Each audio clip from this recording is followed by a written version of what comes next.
અંકલેશ્વરના ભડકોદરા ગામના ભાજપના આગેવાન પરેશ પટેલ દ્વારા વડાપ્રધાન નરેન્દ્ર મોદીના જન્મદિવસ નિમિત્તે વિવિધ સેવાકીય કાર્યોનું આયોજન કરવામાં આવ્યું હતું. સવારે બ્લડ ડોનેશન કેમ્પ દરમિયાન 75 જેટલા યુવકોએ રક્તદાન કર્યું હતું.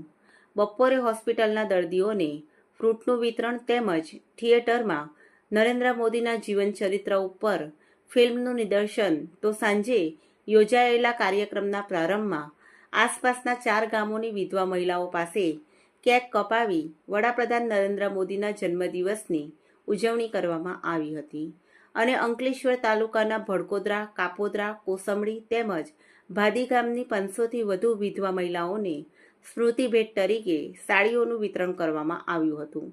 આ પ્રસંગે ભરૂચ જિલ્લા ભાજપના પ્રમુખ પ્રકાશ મોદી, ભરૂચના પૂર્વ ધારાસભ્ય દુષ્યંતભાઈ પટેલ, કાર્યક્રમના મુખ્ય આયોજક અને ગામના ભાજપના આગેવાન પરેશ પટેલ, તાલુકા પંચાયતના સભ્ય તૃપ્તિબેન જાની, ચીમનભાઈ પટેલ, હિમાંશુ પટેલ સહિત ભડકોદરાના એકતા ગ્રુપના હેમેન્દ્ર પટેલ વગેરે ઉપસ્થિત રહ્યા હતા. દેશના આદરણીય વડાપ્રધાન શ્રી અને વૈશ્વિક નેતા એવા નરેન્દ્રભાઈ મોદી એ આપણા સૌના વડીલ, માર્ગદર્શક અને સમગ્ર દેશને વિશ્વ સમક્ષ એક આગવું સ્થાન અપાવનાર, ભારતીય સંસ્કૃતિ અને સનાતન ધર્મને સમગ્ર વિશ્વમાં એનો ડંકો વગાડનાર એવા નરેન્દ્રભાઈ મોદીનો આજે 75મો જન્મદિવસ છે.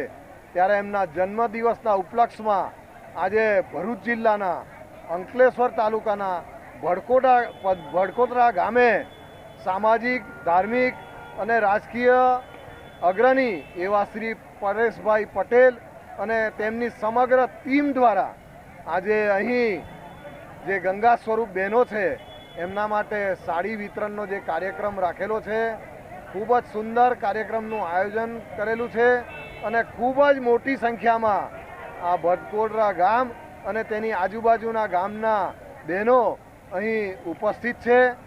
સામાજિક, ધાર્મિક આગેવાનો પણ ઉપસ્થિત છે.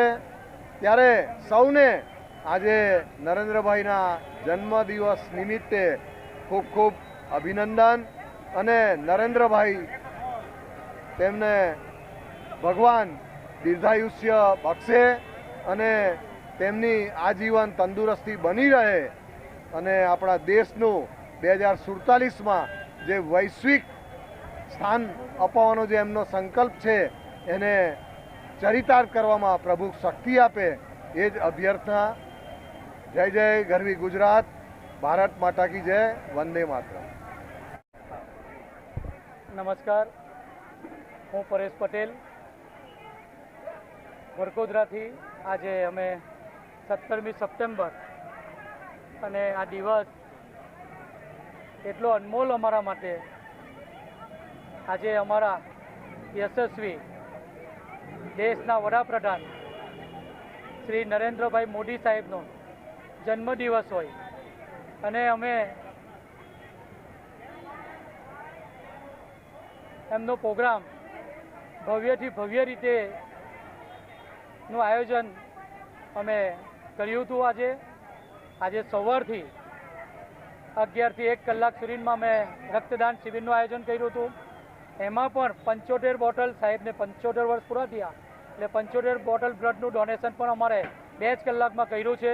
ત્યારબાદ 2 થી 3 જયાબેન હોસ્પિટલ ખાતે અમે ફ્રૂટનું વિતરણ કર્યું છે. ત્યારબાદ 3:15 કલાકે અમે રાજહંસ સિનેમા એપલ પ્લાઝામાં આજે જે આપણા વડાપ્રધાન નરેન્દ્ર મોદી સાહેબના જીવન ચરિતાર્થ પર જે ફિલ્મ બની છે એનું પણ ઇનોગ્રેશનમાં ગયા હતા.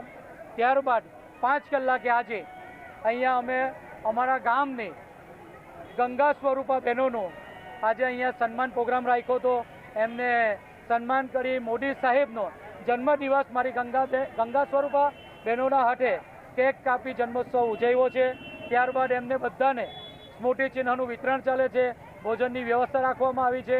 આજે નરેન્દ્ર મોદી સાહેબની બર્થડે જન્મદિવસ અમે ખૂબ ધૂમધામ અને હર્ષો ઉલ્લાસ સાથે અને ફૂલ પાવર સાથે, એનર્જી સાથે, એમ કહે ને કે અમારા શરીરમાં એક આત્મામાં એક એવી એનર્જી આવી છે કે જે અમારા વડાપ્રધાન દેશ માટે કામ કરે છે, જે પરમ વૈભવના શિખર પર ભારતીય જનતા પાર્ટીના અમારા વડાપ્રધાન મોદી સાહેબ જે પરમ વૈભવના શિખર પર ભારતને લઈ જાય છે, લઈ જવાના છે, એવા અમારા મોદી સાહેબનો જન્મદિવસ હોય અને અમે પાછળ રહીએ એવું તો ચાલે નહીં. આજે મોદી સાહેબના જન્મદિવસ નિમિત્તે અમે ખરેખર જેટલી પણ બહેનો આવી છે બધાનો આભાર વ્યક્ત કરીએ છીએ અને પ્રોગ્રામ આજનો દિવસ ખૂબ સુંદર રીતે પસાર થયો છે એ બદલ હું સૌનો આભાર માનું છું. અને ફરીથી આપણા દેશના વડાપ્રધાન, મારા વડાપ્રધાનનું આયુષ્ય ખૂબ લાંબુ થાય, મારી ઉંમર પણ એમને લાગી જાય એવી આ ભગવાન શિવજીને પ્રાર્થના કરું છું અને ખૂબ ઉત્તરોત્તર પ્રગતિ કરે, સુખ સમૃદ્ધિ ભગવાન એમને આપે એવી અભિપ્રાર્થના સાથે વિરમું છું. ભારત માતા કી જય, વંદે માતરમ.